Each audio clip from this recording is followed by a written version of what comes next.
আজকে এই ভিডিওতে আমি আপনাদের সাথে শেয়ার করব রাগ নিয়ন্ত্রণ করার কিছু কৌশল। তাই সম্পূর্ণ ভিডিওটি না টেনে মনোযোগ সহকারে দেখার জন্য অনুরোধ রইল। রাগ এটা শুধু একটা আবেগ না, এটা একটা আগুন। সেটা যদি আপনি সময় মতো নিভাতে না পারেন তাহলে এই আগুনই পুড়ে ছাই হয়ে যায় সম্পর্ক, শান্তি, সম্মান, এমনকি নিজের ভবিষ্যৎও। রাগ একটা অনুভূতি, কিন্তু আমরা এটাকে বানিয়ে ফেলি অভ্যাস।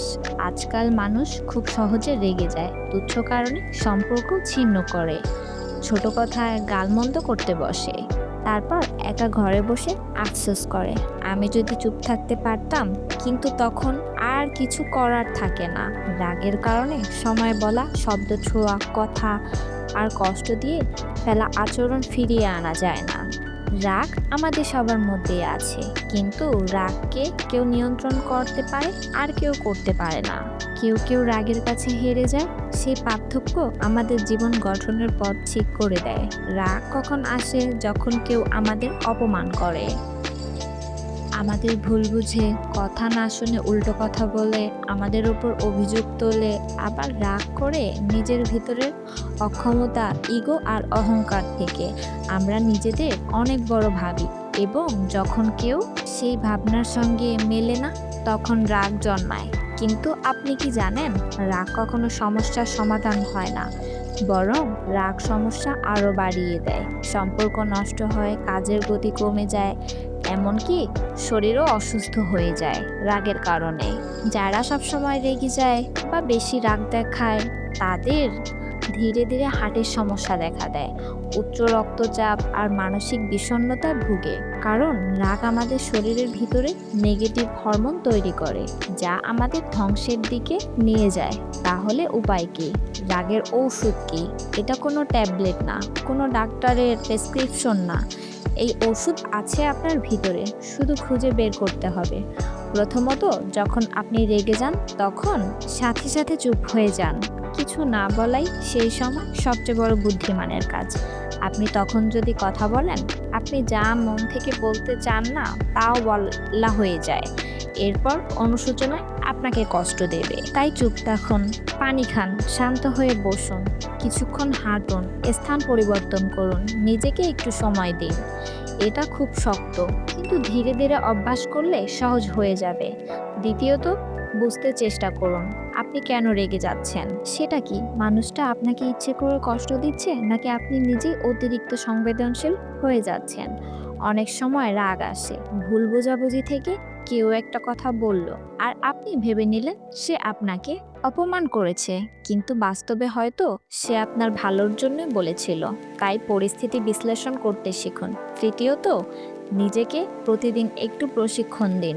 প্রতিদিন সকালে 2 মিনিট চোখ বন্ধ করে ভাবুন, আজকে যদি কেউ আমাকে অপমান করে আমি কি করব।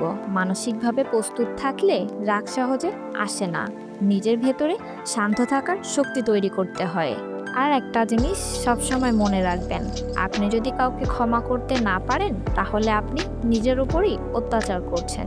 কারণ আপনি যত রাগ ধরে রাখবেন আপনি ততই বিষাক্ত হবেন। রাগ করে থাকা কখনো অন্যকে কষ্ট দেওয়ার জন্য যথেষ্ট নয়। রাগ শুধু নিজের শান্তি নষ্ট করে। তাই ক্ষমা করতে শিখুন, ভুলে যেতে শিখুন। সবচেয়ে কার্যকর ঔষধ হচ্ছে প্রার্থনা।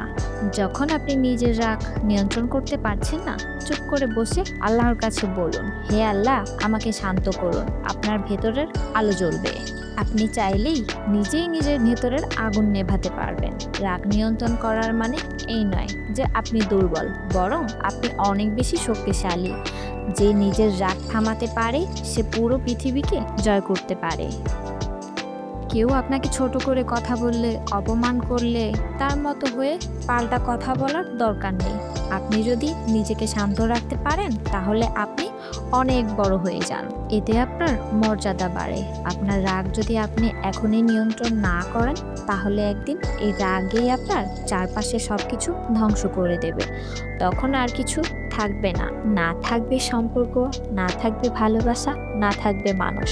থাকবে শুধু একা আপনি আর আপনার ভেতরে পোড়া ছাই। তাই এখনই সিদ্ধান্ত নিন, রাগের বিরুদ্ধে লড়বেন না রাগ আপনার সারা জীবন পড়বেন।